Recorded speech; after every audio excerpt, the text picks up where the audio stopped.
it is something. Ia adalah satu perlawanan yang you have to see it to believe it. Ya. Betul. Ada Heung Min Song, ada Lee Kang In, Yes. ada Kim Min Jae. Semua pemain-pemain bertaraf antarabangsa. Tetapi pada malam semalam mereka seakan-akan lihat seperti setaraf dengan pemain Malaysia. Betul.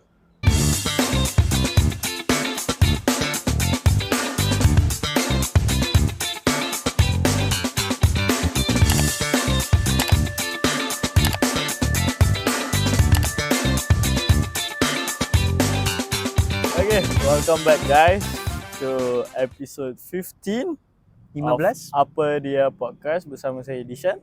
dan saya Aizat. Dan kita berada di mana, Dishan? Kita berada di Dan. Apa, Dishan? Dan. Okay, saya ni nampak Dan je. Oh ya ke? Jangan disclose. Nanti takut kena saman. So kita Tapi kita dah minta izin. Kali ni kita minta izin, Dishan. brand. Oh, brand. Tapi lokasi? Lokasi kita berada di Kita berada di Kolej Kediaman Tun Said Zahiruddin, betul ke? tak ingat baik. Tak ingat. Kolej Kediaman 9 ke-9 Universiti Malaya. Dan kita Berangin ni tak? Berangin kan? Hujan. dan at the same time mungkin kita boleh ambil this peluang untuk ucapkan terima kasih kepada pihak pengurusan Kolej Kediaman ke-9 kerana memberikan kita ruang dan peluang untuk rekod di kolej ini. Thank you. So, Dishan, dah habis kita punya introduction. Mungkin topik pertama, benda yang kita patut discuss adalah tentang apa yang telah berlaku pada malam semalam, Dishan. Harimau Malaya. Harimau Malaya berlawan dengan Harimau Korea Selatan. 3 sama.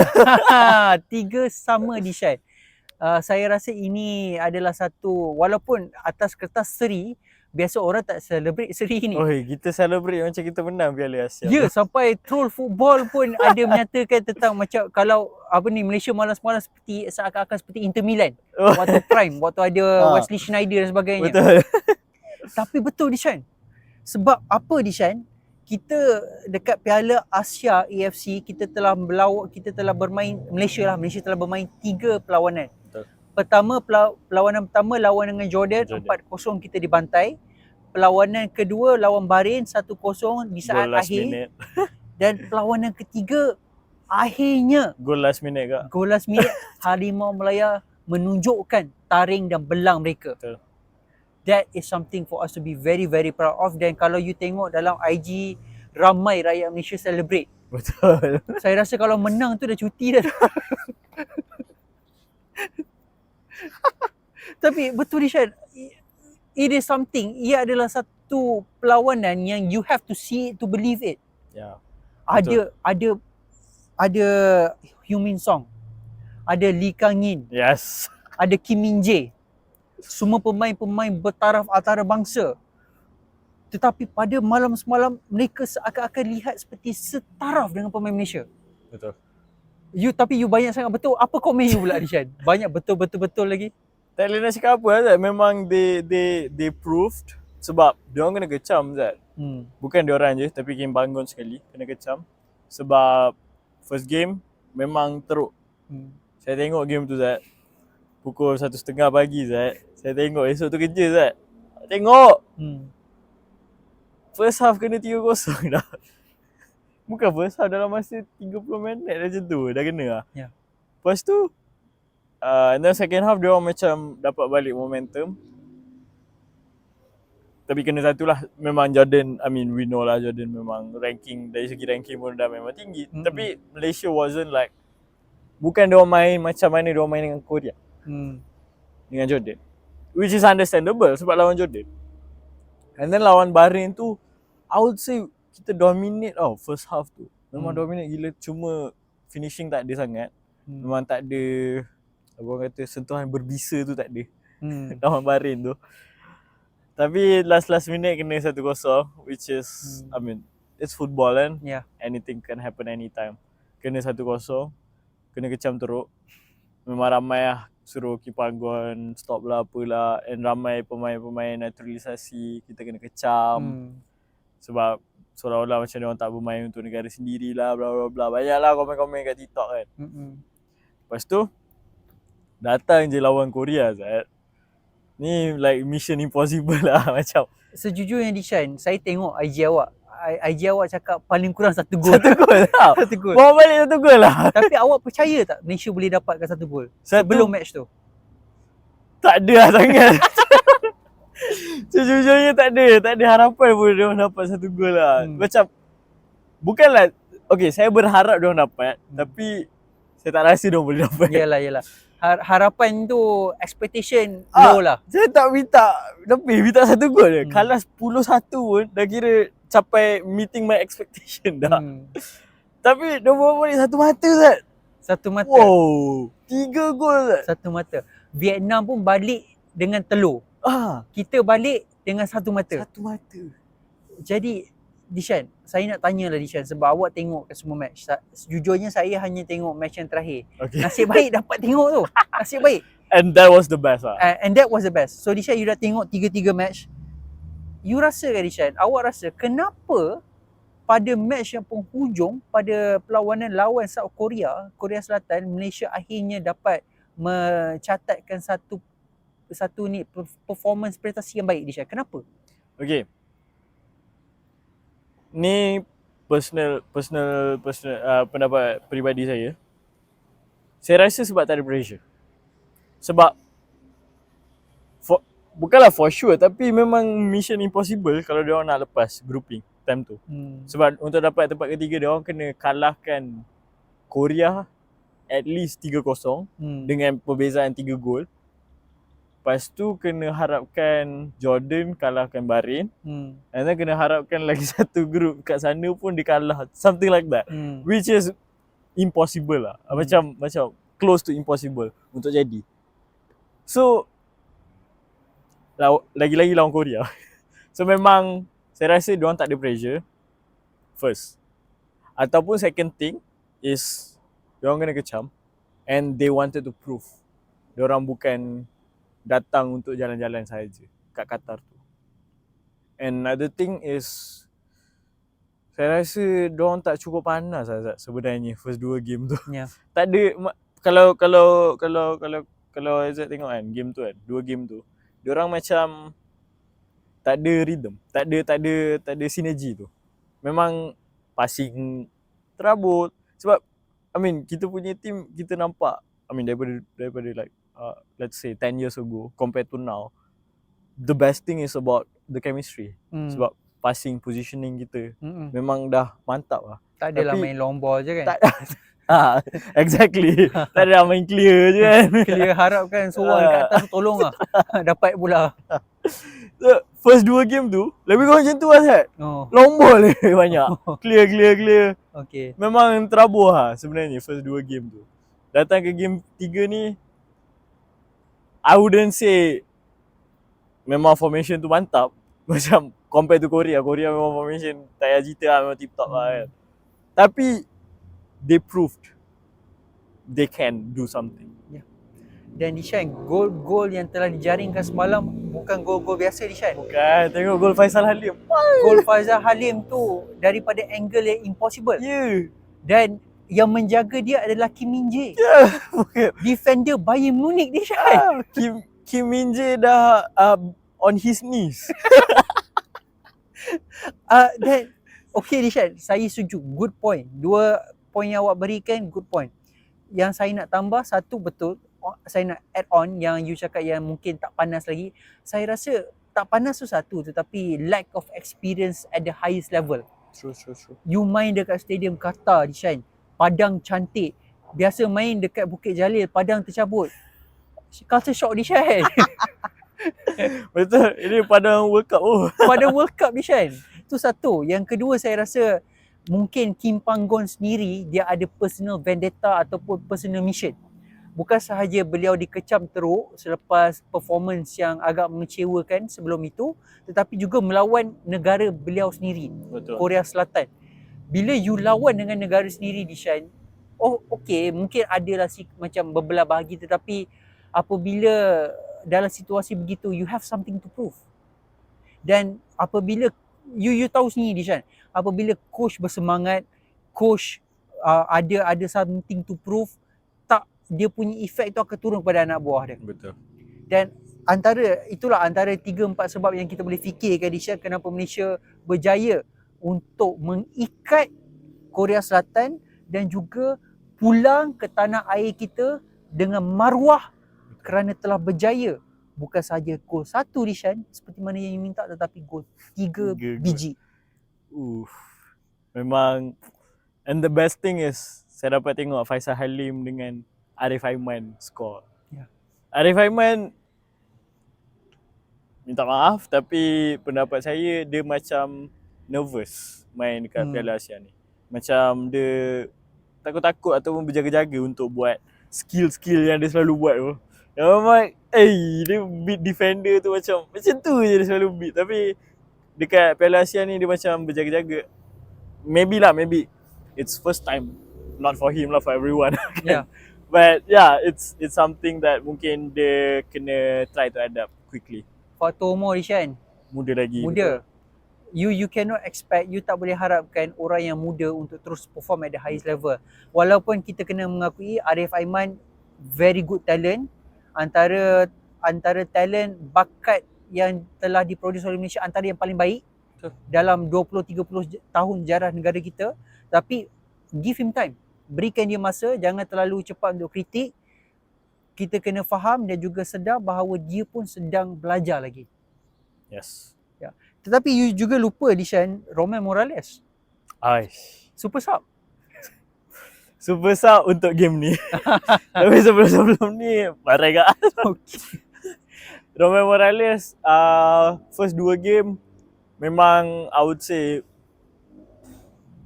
orang samakan dia dengan siapa nama dia yang player naturalisasi yang sebelum ni yang orang kata tak lari. Oh. Yang skor penalti lepas tu lari satu padang. Oh, yang dulu dia Kedah kan? Kedah tak ingat lah, tapi dia macam botak sikit tu. Okay. Dia orang macam seolah-olah macam tu lah, macam level-level tu lah dia orang bahan dia kan. Tapi macam he scored, tapi I mean yelah dia masuk pun berapa minit je kan. So macam tak ada lah nak kata game tu dia perform. Rasanya macam last 10 minutes plus macam tu je dia sempat main, excluding extra time lah. So macam tak adalah nak kata dia perform sangat, but he scored. He scored the apa kata the goal yang menentu kita dapat satu mata tu. Last minute. Ya, betul. So kudos to him, of course. Tapi I mean bukanlah nak kata like he should perform sebab dia player naturalisasi. Walaupun dia player naturalisasi, dia pun gugup juga. Dia pun manusia juga. Betul. So mungkin dia, maybe as much as we giving leeway to Arif Aiman, kita perlu bagi sedikit ruang untuk diorang jugalah, untuk diorang perform apa semua. Diorang bukannya macam apa CR ke Neymar ke yang datang naturalisasi kat Malaysia, bukan. Diorang pun mungkin tak pernah di peringkat antarabangsa apa semua. So bila diorang datang sini, kita kena bagi diorang sedikit ruang jugalah kat situ. Okay. Menarik Dishan pasal pemain naturalisasi ni, tapi mungkin sebelum kita pergi ke sana, saya rasa kita patut wrap up kita punya performance Malaysia dekat Piala Asia ni. So Dishan, final question, soalan terakhir. Siapakah MVP awak untuk game terakhir tu? Game terakhir ni? Game terakhir. Sebab banyak juga stand out performance. Nak bagi 2 boleh? Boleh. Boleh. Dominic Tan dengan apa? Syarul Daniel Ting. Daniel Ting Untuk makluman pendengar dan penonton kita, dua-dua adalah defender. Yes. Dan saya setuju dengan Dishan, cuma saya seorang sajalah, saya Dominic Tan. Dominic Tan, okay. Defend kita semalam adalah sebab kenapa kita dapat satu mata. Berapa kali pun diasak oleh Korea Selatan, tak dapat nak tembus. Betul. Dan semua gol Dishan, correct me if I'm wrong, semua gol kita adalah gol daripada set piece kan? Penalti 1, 2 daripada free kick. Gol kita ke? Gol mereka. Gol Korea, yes. Semua set piece, tak ada daripada open play. Tapi gol untuk negara kita 2 daripada open play. Open play, yes. 1 penalti. Dan that is a testament. Itu adalah satu bukti di mana defend kita sangat solid dan berjaya untuk mengekang serangan-serangan daripada Korea Selatan. Tapi gol free kick tu lawa. yang keeper dah kena sikit tangan Dah tu. kena tangan, tak boleh buat apa. Tengoklah siapa sepak leka angin, pemain PSG. Okay.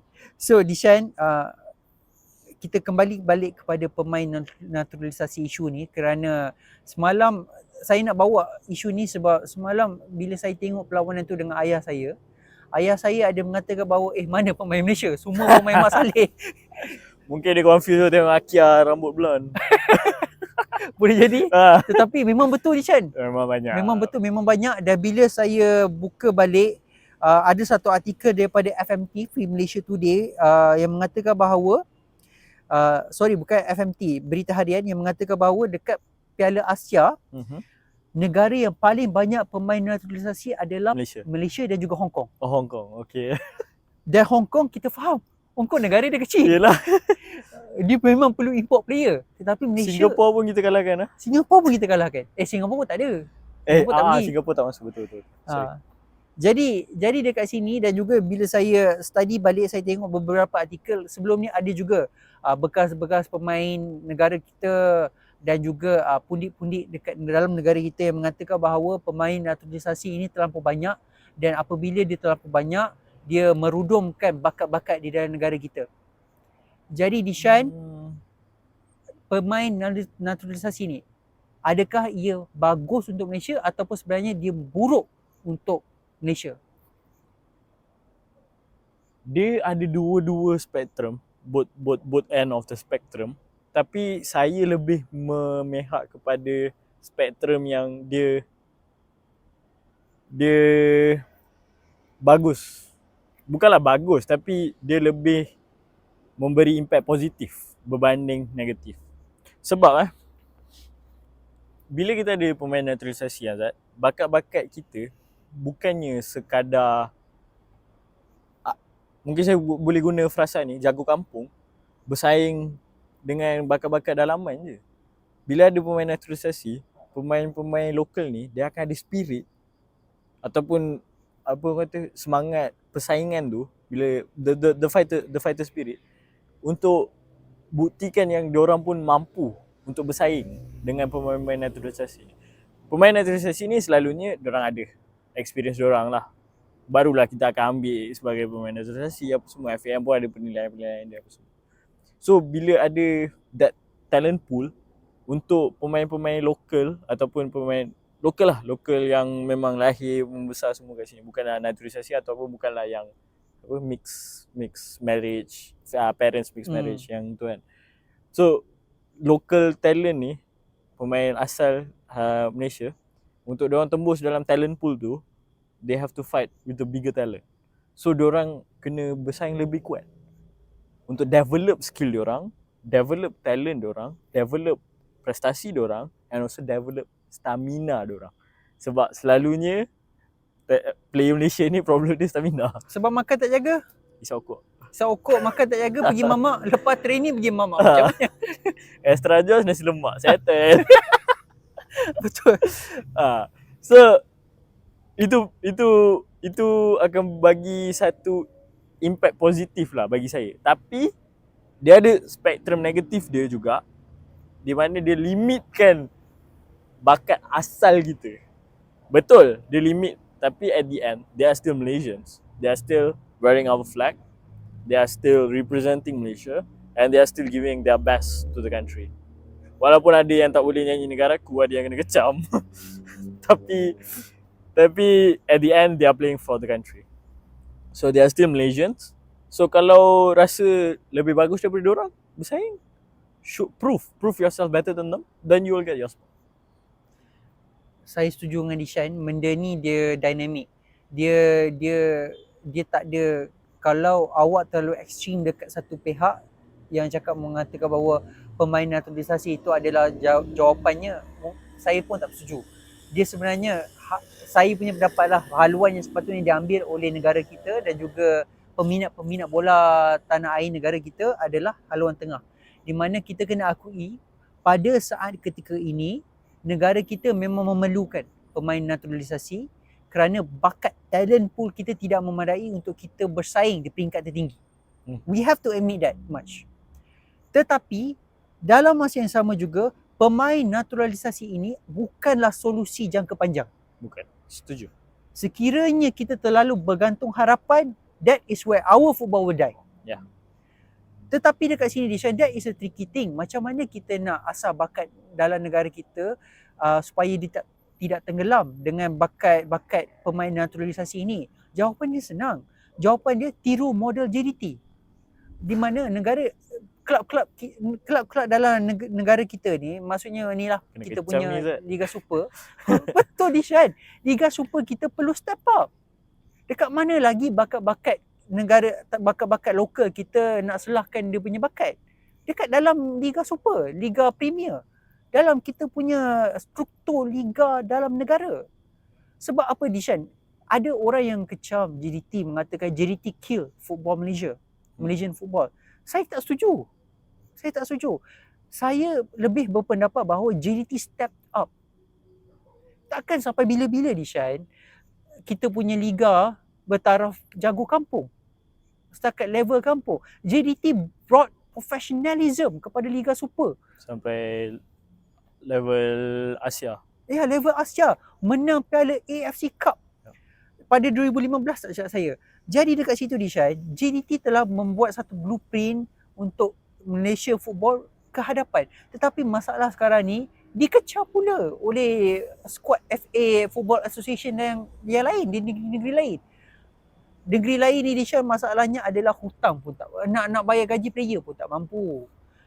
Dan dibelenggu oleh rasuah. Ini benda yang betul sebab memang ada siasatan yang berlaku kepada kelab-kelab dan juga MB. negeri-negeri yang tertentu. Ada MB. Ha? Ada MB kena. Yang tu saya tak ada cakap lah. Tapi dekat situ yang berlaku. Masalah paling besar dalam football kita adalah bola sepak tanah air dengan politik tak boleh dipisahkan. Tetapi untuk bola sepak kita maju, politik dan bola sepak perlu dipisahkan. Tapi Azad, Ya. I just want to intercept you. Saya ada pendapat berbeza. Kenapa kelab-kelab lain tak boleh ikut prototype JDT? Okay, silakan. Tapi I want to take a short break dulu. Oh, okay. See you.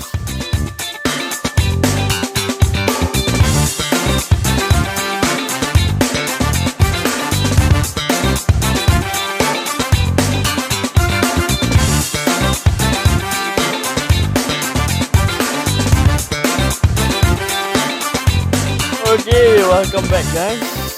Tadi kita biar tergantung. Ada cliffhanger. Tapi sebelum tu, like, follow, subscribe. Like, follow, share, subscribe. Yes. Okay. Alright. Tadi saya tinggal dengan apa Zat? Ada sebab kenapa negeri-negeri lain tak boleh follow JDT. Okay. Sebabnya mudah. You touched a bit about it, which is tentang hutang. Kenapa hutang tu jadi? Sebab kosnya tinggi, revenue ataupun profit yang di-generate-nya kurang. Sebab tak dapat perhatian. Tak dapat perhatian lokal. Kita tak tengok bola Malaysia Zat. Kau tengok bola Malaysia Zat? Bila Final Piala lah. Malaysia. Final. Tengok murah lah Zat. On daily league games, bukanlah tak ada, memanglah ada. Tapi tak ramai tengok Zat. Lagi-lagi kalau kelab-kelab yang biasa-biasa lah I would say, dari segi namanya. Kalau macam kelab, okay, JDT lawan apa, Kedah ke Selangor ke, okay lah ada hype dia. Macam orang akan nak tengok. Tapi macam kalau contoh KL lawan Felda ke apa ke, tak ada siapa nak pergi tengok. That's the main reason. Siaran langsung pun tak ada Zat. Nak cari online tu susah gila. Dia apa yang you telah bangkitkan tu adalah point yang valid. Tetapi dia macam ni lah. Dia adalah satu lubang hitam, loophole. Bukan lubang, dia macam black hole kat situ. Sebab ya betul, dia ada kekangan kat situ, tetapi selagi mana you tak fix you punya status kewangan dan sebagainya, sampai situ lah you tak boleh maju. Tu sebab JDT, okay, kita nampak perkara yang baik-baik tentang JDT, tapi kita kena akui benda yang pertama adalah dia punya source of funding dia ataupun dia punya capital startup dulu memang cantik. Sebab yang ni lah, ini adalah pet project ya TMJ, kita kena admit TMJ telah banyak sumbangkan, telah banyak memberikan suntikan kepada JDT, bukan sahaja baru-baru ini tapi daripada lama lagi, sejak penubuhan 10 JDT. tahun lepas dah. Ya, betul. Dan ia adalah satu perkara yang kelab-kelab lain tiada. Tetapi dalam masa yang sama juga, sporting project kena ada di Shine. Bila Betul. tak ada sporting project, macam mana investor nak datang? Nak percaya? Exactly. That's why saya rasa Liga Malaysia patut start dengan promosi diorang. Liga Malaysia step up your marketing. Don't say Malaysians takkan tengok langsung sebab ada EPL, ada liga-liga lain. No. At one time dulu, Liga Malaysia was hype. Orang tengok. Tapi sekarang orang dah tak minat. So, start with your marketing. Do something about it. You have to start there first so that dapat attraction. Tak adalah macam hari ni start, esok dah tu dapat. Obviously lah. It's gonna take some time. Barulah orang akan nak tengok. Bila orang start nak tengok, barulah orang start nak pergi stadium. Even though it's a daily league game. Tak semestinya itu final ke apa ke, kelab besar baru main, baru nak tengok. Tak. Daily league game pun orang kena minat untuk tengok sebab dia Liga Malaysia. So, Liga apa namanya, MFL lah. Malaysia Football League. Malaysia Football League. Yes, MFL. Step up your marketing. Daripada situ, barulah club at least kena generate some income untuk tutup hutang dulu. Barulah they can see some money untuk diorang attract more talents ataupun pemain-pemain import ke apa semua.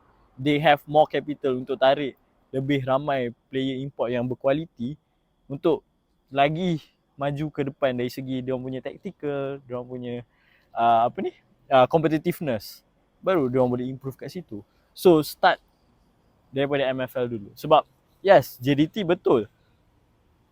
If you have the capital. You can if you have the capital. If not, the league have to do something. Betul. Tetapi dalam masa yang sama di Shine, saya rasa penonton dan pendengar kita pun dah nampak sedikit sebenarnya problem dia banyak dan solusi dia bukan satu, tetapi dia perlu daripada pelbagai arah dan pelbagai sudut. You cakap tadi ada daripada sudut MFL, betul. The league has to play its role to ensure that market football Malaysia ni ada dan sentiasa naik sabat tahun demi tahun. Tapi dalam masa sama, kelab dan juga negeri juga perlu ambil peranan. Seperti mana yang saya cakap tadi, politik dalam kelab dan juga negeri ini patut dipisahkan. Macam mana boleh, ini bukan saya nak katakan pada seorang menteri besar saja, tapi saya cakap pada menteri besar yang mungkin sekarang ini tengah menerajui Football Association mereka yang sendiri dan juga yang the past previous ones. Ya, banyak je. Dulu menteri pun pegang kelab bola. I mean, betul. Let's say Syahidan Kasim, Datuk Seri Syahidan Kasim. Betul. Dulu pernah pegang, tak tahulah dia masih pegang ke tak, KLFA. Lepas tu Tan Sri Anwar Musa pegang Kelantan dulu. Betul. And then siapa? Yang menteri wilayah daripada Amanah tu, siapa nama dia? Menteri wilayah daripada Amanah. Yang dia kalah. Kalah baru-baru ni. G15 dia kalah lah. Alah, lupa lah. Yang paling bising tu. Mujahid ke? Bukan. Dia bising. Yang dia kahwin dua. Nanti kita akan tulis dekat bawah ni akan ada nama dia. Kita tak boleh fikir sekarang, nanti kita akan tambah. Dia pun dulu gaduh dengan Syahidan Kasim. Siapa pegang KL apa semua.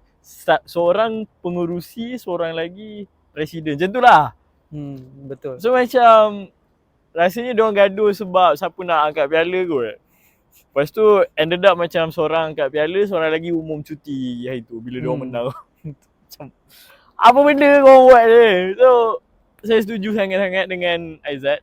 Politik ni kena step aside lah for now Betul. untuk majukan. Betul. Sebab apa Dishan, kita antara sebab kenapa kita dah cakap pasal GCT, banyak sebab dia berjaya, tetapi saya rasa antara sebab yang utama kenapa dia berjaya, pucuk kepimpinan dia daripada dulu sampai sekarang masih sama.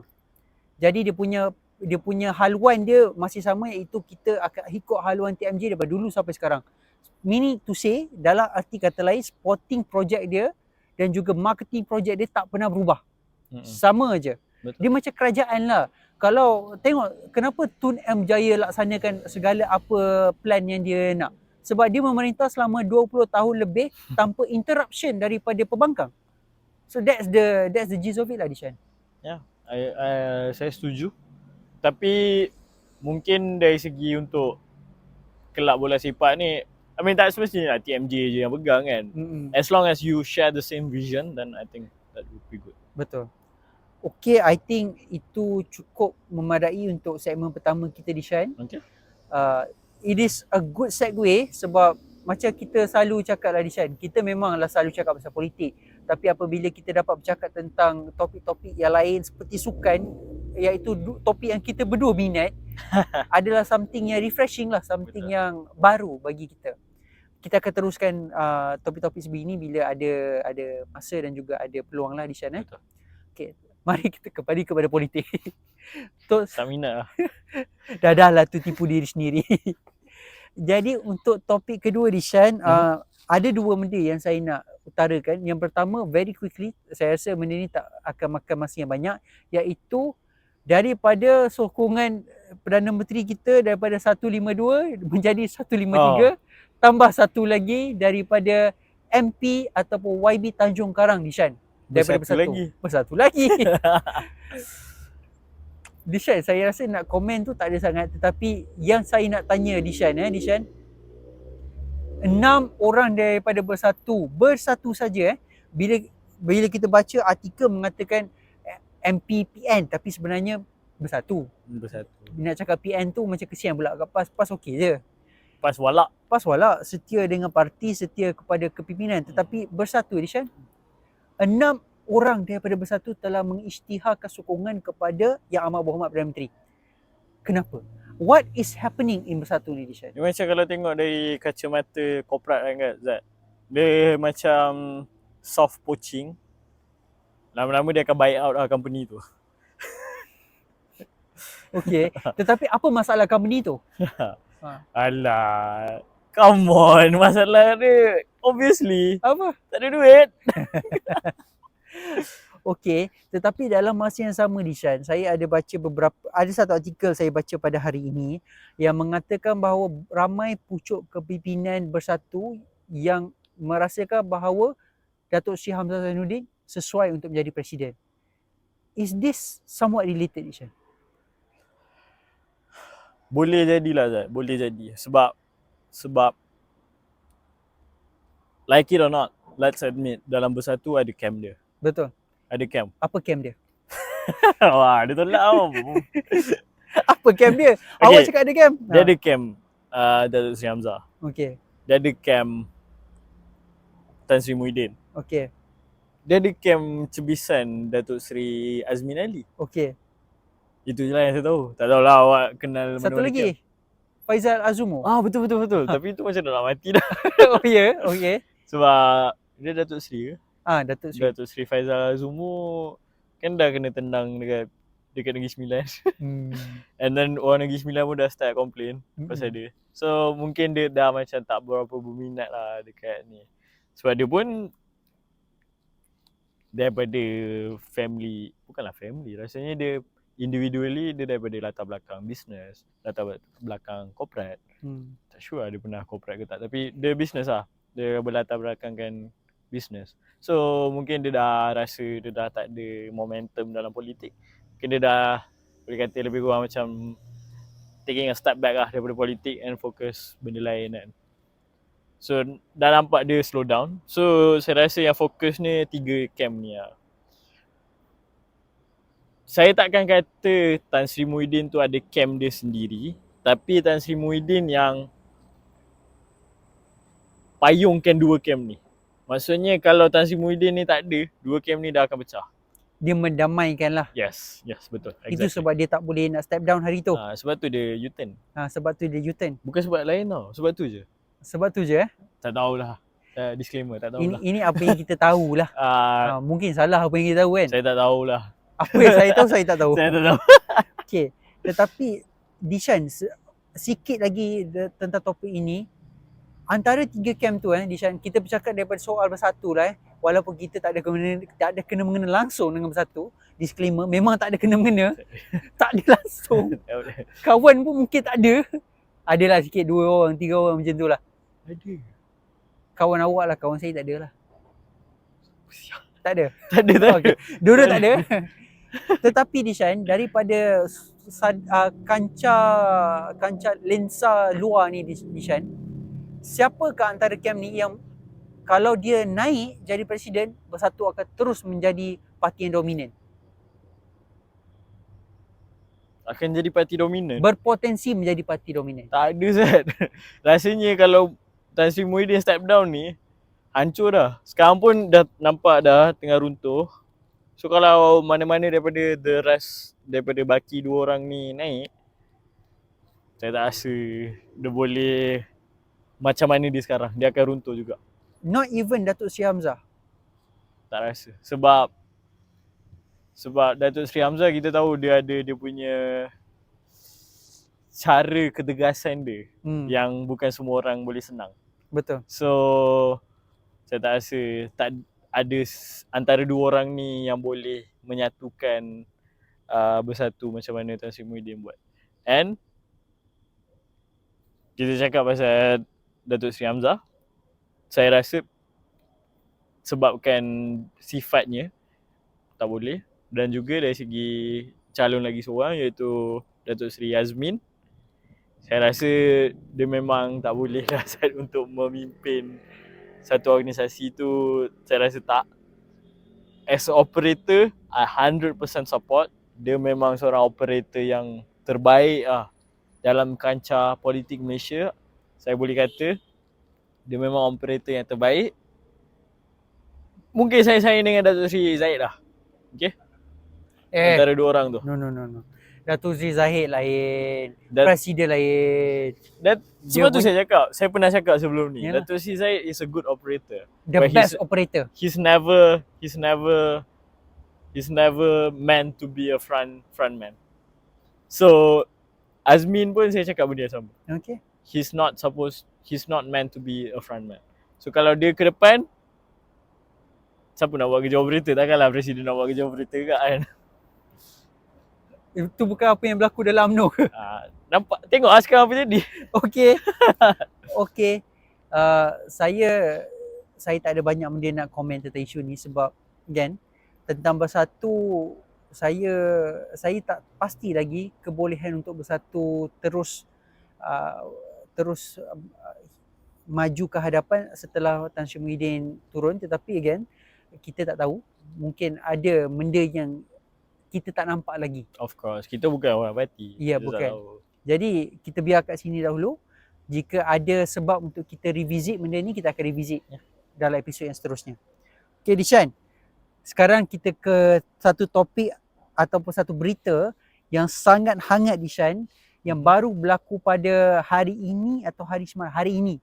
Hari ini baru diumumkan, minggu inilah senang cerita, minggu ini telah diumumkan oleh Datuk Seri Zahid bahawa selepas 1 Februari, dan berita ini telah disetujui dan juga telah diumumkan juga oleh PMX. Okay. Bahawa mulai 1 Februari pencen untuk mana-mana orang yang masuk ke dalam sektor kerajaan akan ditukar kepada KWSP.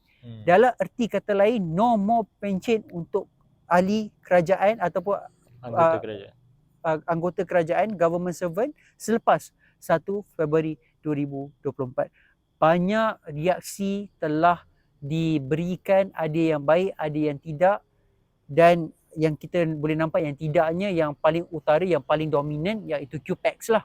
Yes. Of course, QPAX adalah penjaga anggota awam, pekerja-pekerja awam dia lah paling ke hadapan. Tetapi Dishan, let's put QPAX aside. Apakah pandangan kita berdua tentang isu ini, Dishan? Is it a good thing or is it a bad thing, Dishan? Tapi sebelum tu Azad, saya ada satu soalan. Kenapa TPM yang umum lah?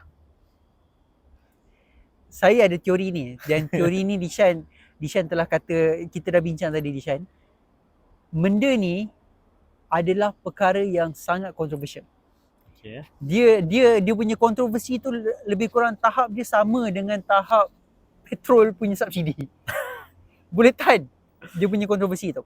Maksudnya kat sini, untuk you announce perkara ini, untuk mengumumkan berita ini, dia memerlukan political capital yang sangat banyak. Dia memerlukan keberanian politik yang sangat banyak. So TPM adalah benda tu. Bukan saya nak kata TPM ada, tetapi kerajaan Madani ada. Sebab dengan adanya 153 sokongan ni, dia tak takut. Dia boleh announce perkara-perkara sebegini.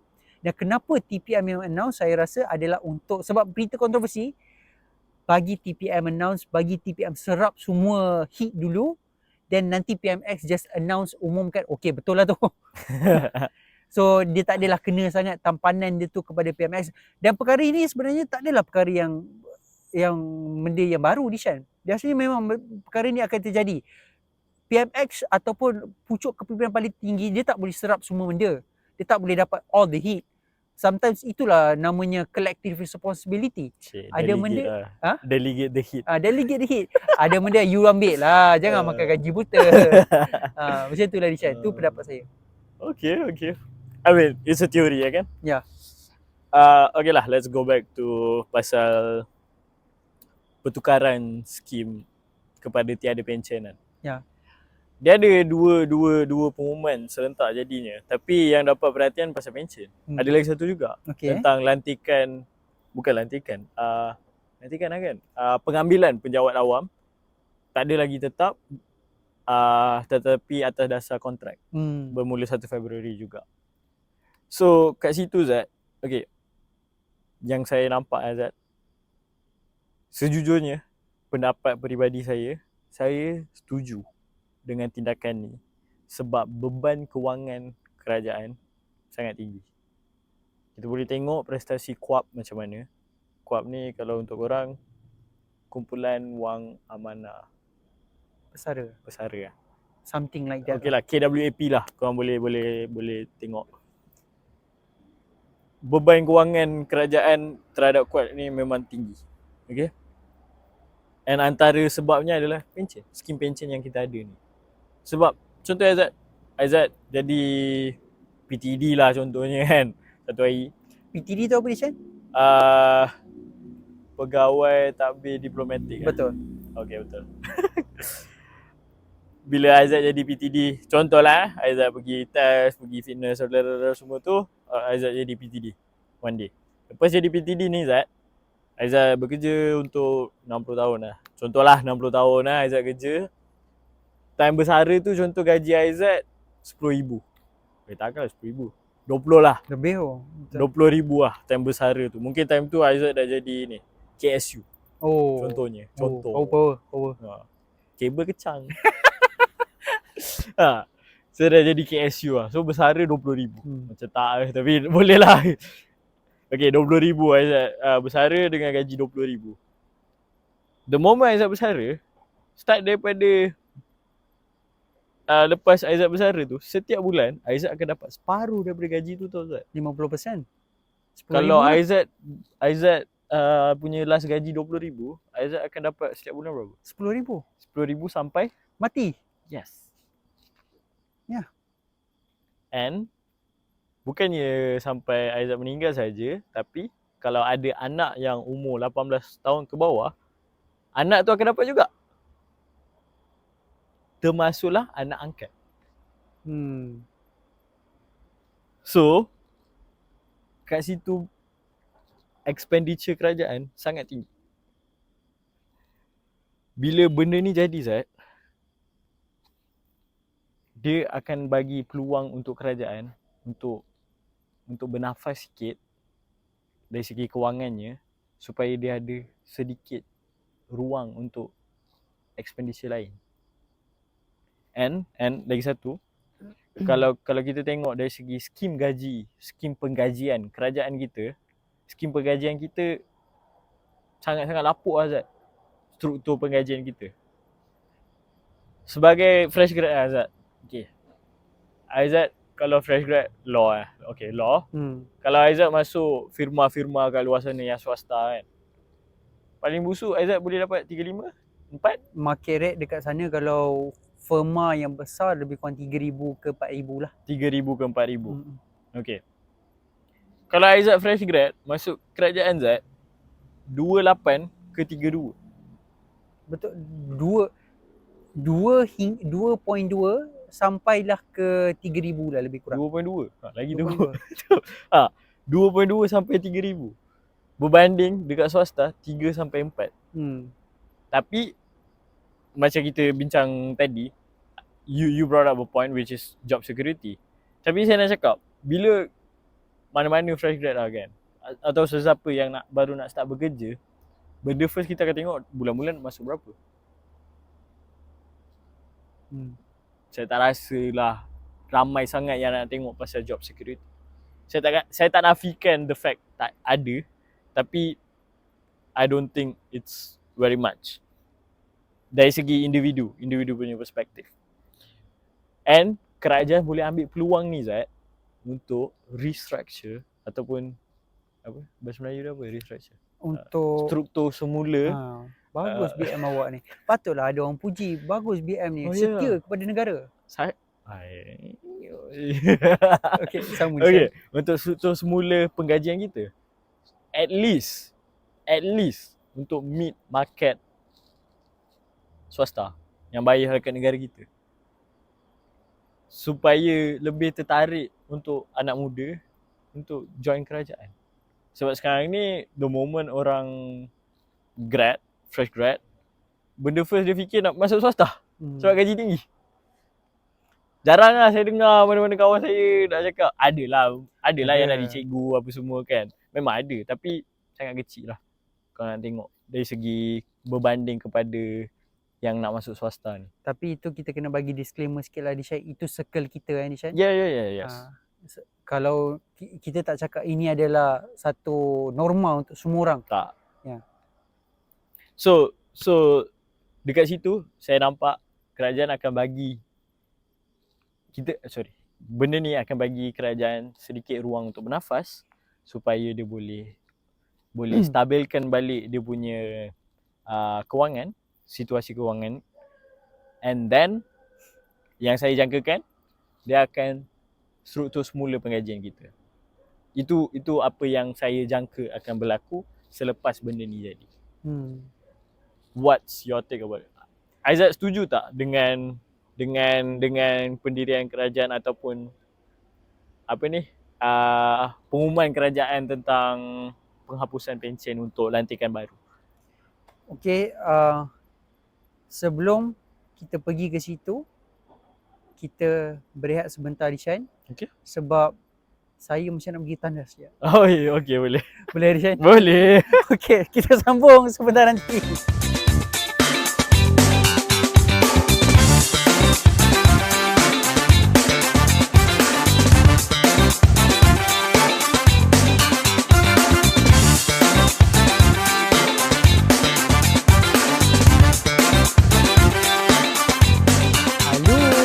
Welcome back. Kita kembali balik setelah pergi ke tandas sebentar tadi. Dan tadi you ada tanya saya satu soalan ni Chan. Apa soalan tu? Jangan tanya balik, tak ingat lah. Dah buang kat tandas. Oh, dah buang kat tandas. Soalan tadi adalah pendapat saya kan tentang penghapusan skim pencen. Okey. Jadi kita kena tengok balik. Kita kena mengakui bahawa betul apa yang you cakap tu, iaitu pencen pesara pekerja ataupun anggota kerajaan ni adalah besar.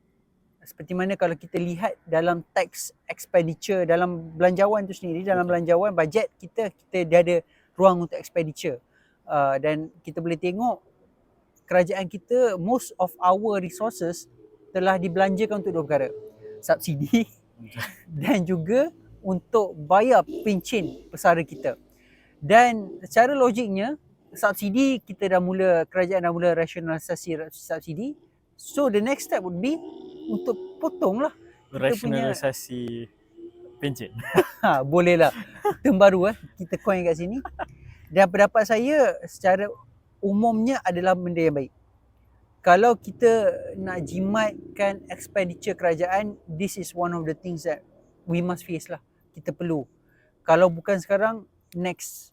Nanti dalam masa yang terdekat, dalam masa hadapan pun kita kena buat juga benda ni. Sebab saban tahun demi tahun, memang expenditure tu meningkat. Kita boleh lihat sendiri. Dan ada sampai satu tahap masanya, kerajaan terpaksa mengatakan bahawa this is too much for us to bear. Dan saya rasa kerajaan telah mengambil langkah yang betul untuk untuk berhentikan membayar pencen kepada mereka yang bakal menyertai kerajaan selepas Februari 1. Tetapi dalam masa yang sama juga Dishan, ini merupakan kita kena mengakui bahawa ini bukan satu perkara yang mudah untuk diterima oleh semua lapisan masyarakat. Lagi-lagi masyarakat yang telah biasa dengan keselesaan bekerja bersama kerajaan dan telah memberitahu kepada anak-anak mereka sertailah kerajaan, kerana apabila you sertai kerajaan, bukan saja you ada job security, tetapi juga you akan secure selepas you berhenti. Seperti mana you cakap tadi, selepas you berhenti pun 50% gaji lama you akan you terima sampailah you mati. Dan you mati pun nanti anak-anak you masih akan terima juga sampailah umur 18 tahun. Tetapi di sini ia akan membawa kepada satu anjakan paradigma lah, seperti you cakap, apabila kita buang subsidi, kita buang pencen, dapatlah kita naikkan gaji penjawat awam kita. Tetapi dalam masa yang sama Dishan, kita kena juga faham bahawa mentaliti pekerja-pekerja penjawat awam kita perlu berubah juga. Seperti mana yang kita tahu, again, benda ni mungkin tak applicable untuk semua orang, tetapi dia applicable juga dalam beberapa segmen masyarakat. Mentaliti pekerja penjawat awam ini berbeza dengan pekerja swasta. Pekerja swasta Dishan, for a lack of a better word, apa yang saya boleh fikirkan dalam on top of my head adalah mereka lebih berdikari. Mereka faham gaji yang mereka dapat itu, that's it. Kalau habis, katakanlah kalau you habiskan duit KWSP awak tu, then that's it. Habislah. So daripada situ kena ada planning. Macam mana kita nak maximizekan duit kita. In short, in other words, how to make the money, the salary that you earn work for you. Yes. So kita adalah investment, kita mencari macam mana Bitcoin dan sebagainya untuk pastikan duit tu dapat berkembang, berkahwin dan beranak. Tetapi untuk pekerja penjawat awam ni, mereka, well, not everyone again. Bila saya cakap ni, mungkin ada yang akan marah saya, tetapi again, this is the reality. Ramai juga yang terlampau selesa. Mereka rasa okey, tak apa, kita cukup makan tak apa. Setiap bulan ada paycheck tak apa, tak ada masalah. Saya tak nak kaya pun. Saya just nak hidup serba boleh. Jadi again, apabila berlakunya anjakan ini, mentaliti pun harus berubah dan ia merupakan tugas bukan sahaja oleh kerajaan untuk facilitate this change, tetapi dalam masa sama juga merupakan tugas kepada individu itu sendiri. Jika you tahu you nak masuk sektor kerajaan, sektor menjadi seorang penjawat awam, you kena faham there's no more security net. You have to be able to think like a pekerja swasta, berdikari seperti pekerja swasta, dan financial planning seperti seorang pekerja swasta. In other words, after this change, Dishan, there is no more ataupun there is little difference between bekerja di kerajaan dan bekerja di swasta, which is not entirely a bad thing per se. Yeah, okay. So, improve your financial literacy, your financial knowledge, and I mean, even kalau rasa macam tak ada pengetahuan tu, banyak je dekat luar sana, like YouTube apa semua, like ramai je yang ada apa ni orang kata, ada buat video ke ataupun share about so many platforms, so many instruments yang kita ada untuk apa ni, the money work for us. Betul. So you can do your own research. Kalau lah rasa terlalu malas untuk buat research tu ataupun terlalu busy untuk commit untuk research macam tu, there's always financial advisor yang you guys can consultant ke apa ke, consult and see which type of planning suits you the best. Sebab setiap orang ada cara masing-masing. Yeah. So kat situ you can see berapa banyak korang punya income, berapa banyak you are willing to risk, berapa banyak komitmen yang korang dah ada sekarang. Daripada situ boleh plan dari segi how are you gonna invest for your future. So tingkatkan financial literacy ni, you will never go wrong ataupun you will never find it as a waste. Betul, well said. Dan mungkin Dishan, on our part sebagai kita punya tugas kepada masyarakat, civil duty, kita mungkin boleh buat next episode. Saya rasa kita buat untuk ni tentang financial literacy. Kita tak adalah pandai sangat, tetapi we are not licensed kita tak licensed advisor, tetapi apa yang kita tahu kita share. Setakat mana yang kita boleh. Tetapi Dishan, sebelum kita habiskan segmen ini, saya juga ingin apa tu? Bateri nak habis. Risau, ingatkan apa benda tadi.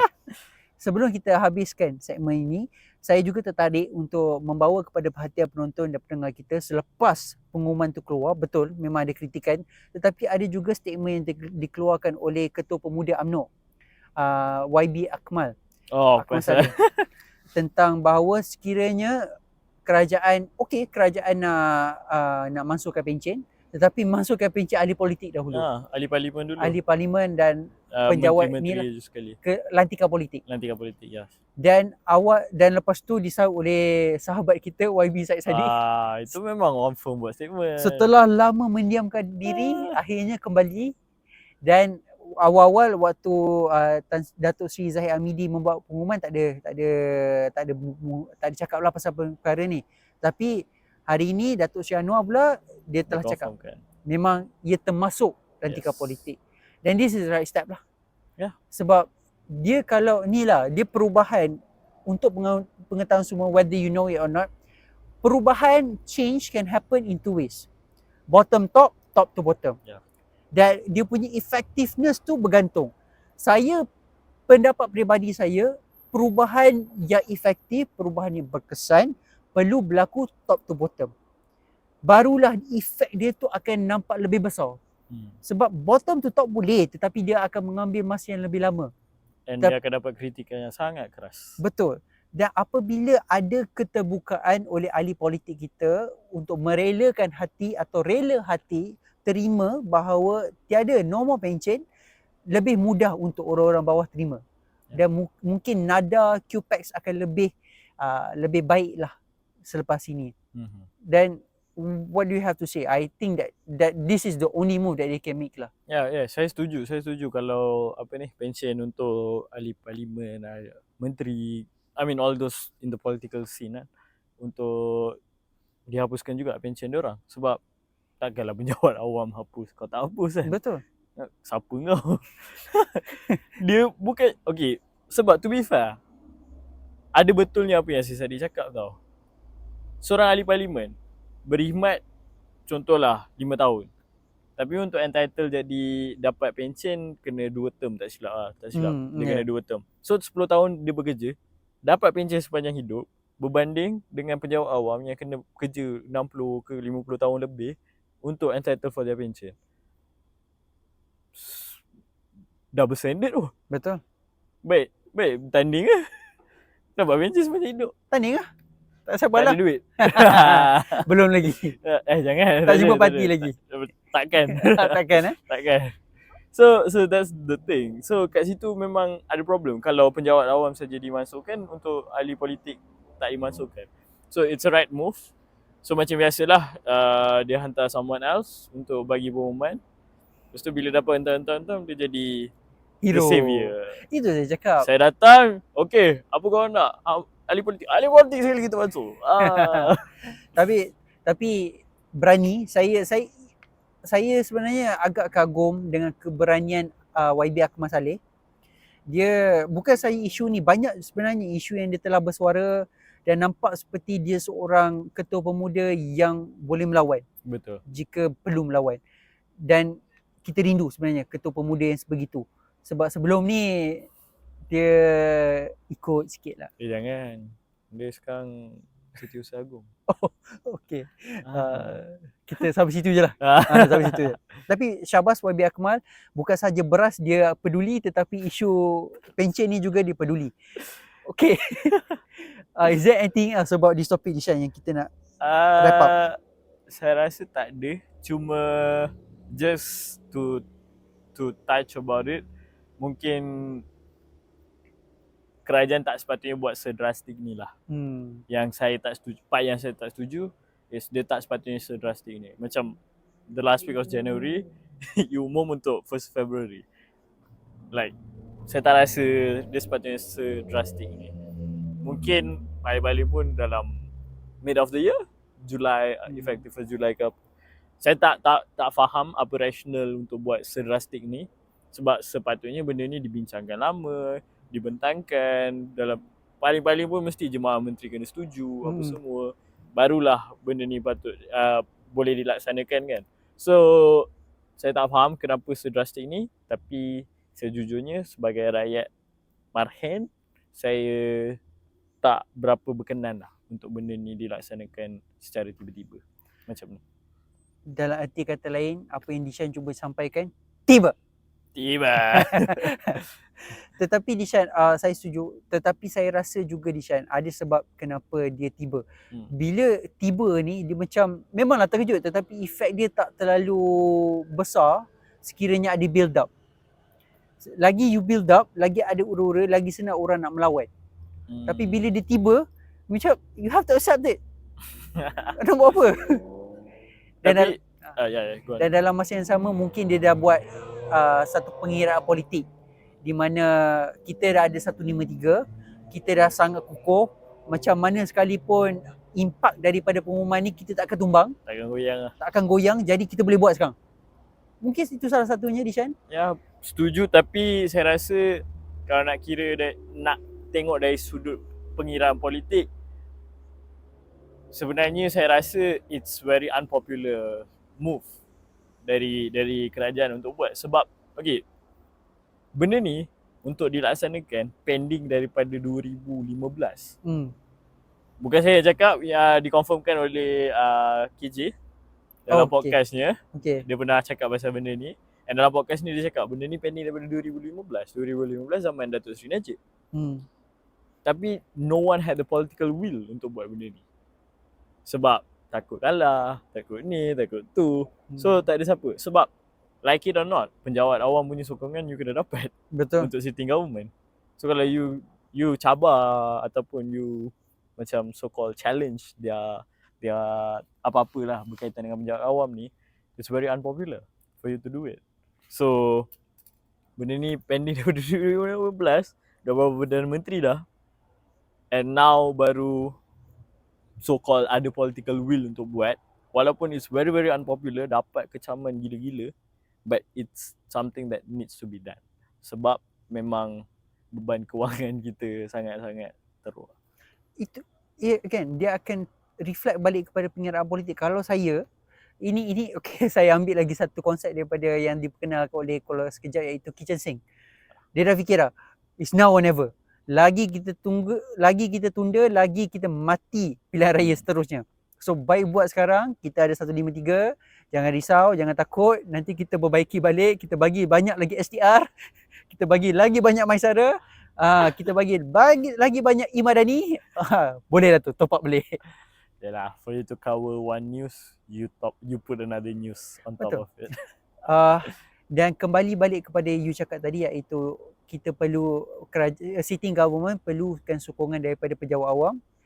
Kalau saya boleh end dengan a little bit menjadi nakal sedikit, maybe kerajaan Madani sedar bahawa sokongan pejabat awam tidak berada bersama kerajaan Madani.